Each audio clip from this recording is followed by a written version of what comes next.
अब आपको एक ऐसी खबर बताते हैं जिसके बारे में 70 साल से आपको गलत जानकारियां दी गई हैं।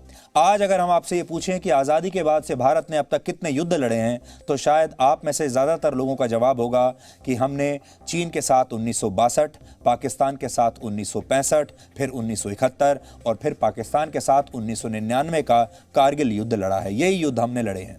लेकिन सच ये है कि भारत ने अपना पहला युद्ध आज़ादी के सिर्फ 2 महीनों के बाद ही लड़ा था। वर्ष 1947 में आज ही के दिन ये इस युद्ध की शुरुआत हुई थी और इस युद्ध ने भारत के भविष्य को, जम्मू कश्मीर के भविष्य को हमेशा के लिए बदल कर रख दिया था। लेकिन इतिहास के पन्नों में इस युद्ध को वो स्थान कभी नहीं मिला जो मिलना चाहिए था। भारत के दरबारी इतिहासकारों ने इसे युद्ध तक मानने से इनकार कर दिया और इसका फायदा सीधे सीधे पाकिस्तान ने उठाया। इसलिए आज हम आजाद भारत के पहले युद्ध का विश्लेषण करेंगे और आपको बताएंगे कि किस सोची समझी साजिश के तहत इतने बड़े युद्ध को सिर्फ कबायलियों का हमला बताकर पाकिस्तान ने दुनिया को बेवकूफ बनाया, जबकि ये बाकायदा एक पूरी योजना के साथ किया गया युद्ध था। ये बात 15 अगस्त 1947 की है। ये वो तारीख है जिस दिन भारत अंग्रेजों की गुलामी से आज़ाद हुआ था। लेकिन इस आज़ादी की कीमत भारत ने अपने बंटवारे के साथ चुकाई। भारत के 2 टुकड़े होने के बाद बहुसंख्यक मुसलमानों को उनका देश पाकिस्तान मिल चुका था और भारत एक धर्मनिरपेक्ष देश के साथ दुनिया के सामने आया था। भारत की धर्मनिरपेक्षता का सबसे बड़ा उदाहरण था उस समय का जम्मू और कश्मीर, जिसकी बहुसंख्यक आबादी इस्लाम को मानने वाली थी, जबकि कश्मीर के राजा हरि सिंह एक हिंदू थे। लेकिन पाकिस्तान को भारत की यह धर्मनिरपेक्षता रास नहीं आई और वो हर कीमत पर कश्मीर को हासिल करना चाहता था। इसका नतीजा यह हुआ कि 15 अगस्त 1947 को जब भारत के तत्कालीन नेता आज़ादी का जश्न मनाने में व्यस्त थे, उस समय पाकिस्तान की सेना कश्मीर पर कब्जे की एक नई योजना बना रही थी। पाकिस्तान ने इस योजना पर पहली बार अमल 73 साल पहले आज के दिन किया था। 22 अक्टूबर 1947 के दिन पाकिस्तान से आए हजारों कबायलियों ने उस समय कश्मीर पर हमला बोल दिया था और राजा हरि सिंह की स्टेट फोर्स को हराकर मुजफ्फराबाद से श्रीनगर जाने वाले रास्ते पर आगे बढ़ना शुरू कर दिया था। ये मुजफ्फराबाद ही आज पाकिस्तान ऑक्यूपाइड कश्मीर यानी पीओके की राजधानी है। 22 अक्टूबर 1947 का वो दिन भारत के इतिहास में एक ब्लैक डे यानी काला दिन साबित हुआ, क्योंकि इसके कुछ दिनों के बाद जब युद्ध विराम हुआ तो भारत कश्मीर का एक बहुत बड़ा हिस्सा गंवा चुका था और जिसका आकार था करीब 91,000 वर्ग किलोमीटर। इसलिए आज आप फिर से इसे नोट कर लीजिए। 1947 में ही भारत ने 91,000 वर्ग किलोमीटर की जमीन खो दी थी कश्मीर की, पाकिस्तान के हाथों इस जमीन को गंवा दिया था। लेकिन इस 91,000 वर्ग किलोमीटर की बात उसके बाद देश में किसी ने नहीं की, यहां तक कि आपको इसके बारे में कभी बताया भी नहीं गया। 91,000 वर्ग किलोमीटर बहुत बड़ी जमीन होती है, एक देश के बराबर है। ये हंगरी, पुर्तगाल और जॉर्डन जैसे देशों के आकार के बराबर है।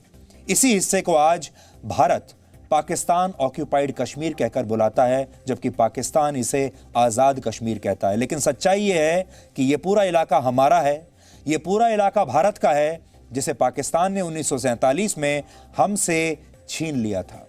लेकिन इस नाकामयाबी को स्वीकार करने के लिए हमारे देश की सरकार उस समय तैयार नहीं हुई। हमारे देश के पत्रकारों ने कभी आपको बताया नहीं, हमारे देश के दरबारी इतिहासकारों ने इसे चुपचाप दबा दिया। लेकिन भारत के ज्यादातर दरबारी इतिहासकारों ने 22 अक्टूबर को कभी भी ब्लैक डे का नाम नहीं दिया और इस युद्ध को धीरे धीरे जानबूझकर देश के लोगों की याददाश्त से मिटा दिया गया। इसके बारे में आपको कभी इतिहास में पढ़ाया भी नहीं गया, जबकि जिस पाकिस्तान ने यह युद्ध भारत पर उस समय थोपा था, उसने ऐसा नहीं किया। पाकिस्तान आज भी 26 और 27 अक्टूबर को ब्लैक डे के रूप में मनाता है। 26 अक्टूबर 1947 को कश्मीर के राजा हरि सिंह ने जम्मू कश्मीर के भारत में विलय के दस्तावेजों पर हस्ताक्षर किए थे और जम्मू कश्मीर भारत का हो गया था।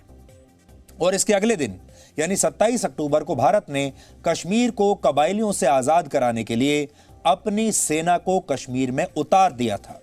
पाकिस्तान कहता है कि उसने कभी कश्मीर पर हमला नहीं किया और कबायलियों के हमले में उसका कोई रोल नहीं था। भारत में पाकिस्तान की भाषा बोलने वाले भी बार बार यही साबित करने की कोशिश करते हैं कि इस हमले में पाकिस्तान की सेना शामिल नहीं थी। बस फर्क इतना है, आज पाकिस्तान वही काम आतंकवादियों से करवाता है और पाकिस्तान की सेना कहती है कि इसमें हमारा कोई हाथ नहीं, आतंकवादी खुद कर रहे हैं। उस जमाने में यही काम कबायलियों से करवाया और पाकिस्तान की सेना कहती थी इसमें हमारा कोई हाथ नहीं। आज सबूतों और ऐतिहासिक तथ्यों के आधार पर हम आपको बताएंगे कि इस हमले में न सिर्फ पाकिस्तान की सेना पूरी तरह शामिल थी, बल्कि इस हमले को अंजाम ही पाकिस्तान की सेना के नेतृत्व में दिया गया था। आप सोचिए, अक्टूबर 1947 में शुरू हुआ यह युद्ध दिसंबर 1948 तक चला था।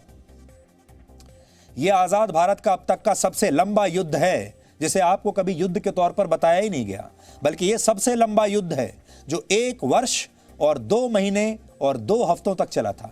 1 साल 2 महीने 2 हफ्तों तक यह युद्ध चला, लेकिन हमारे देश के लोगों को इसकी खबर तक नहीं।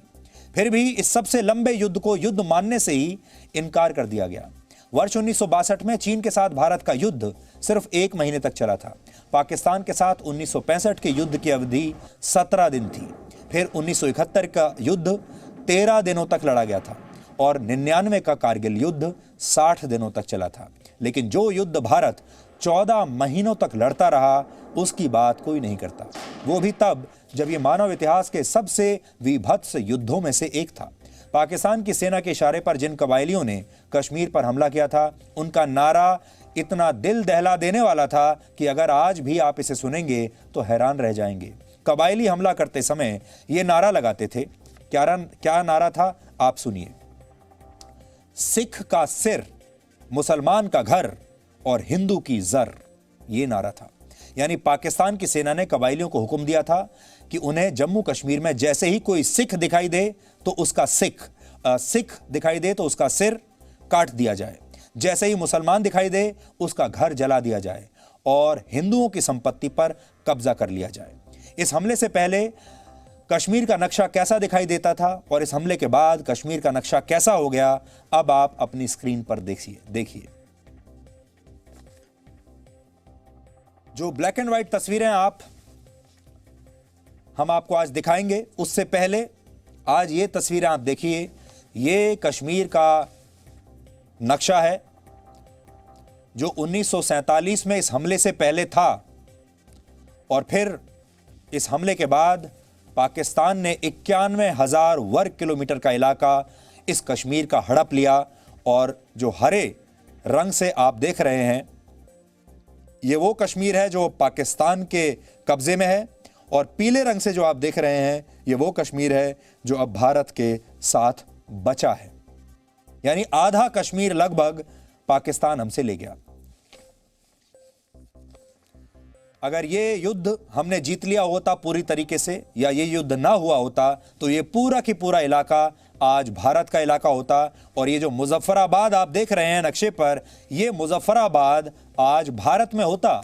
आप में से बहुत सारे लोग आज मुजफ्फराबाद छुट्टियां मनाने जा रहे होते। बहुत सारी हिंदी फिल्मों की शूटिंग मुजफ्फराबाद में हो रही होती। अभी तो आप श्रीनगर से आगे जा नहीं पाते।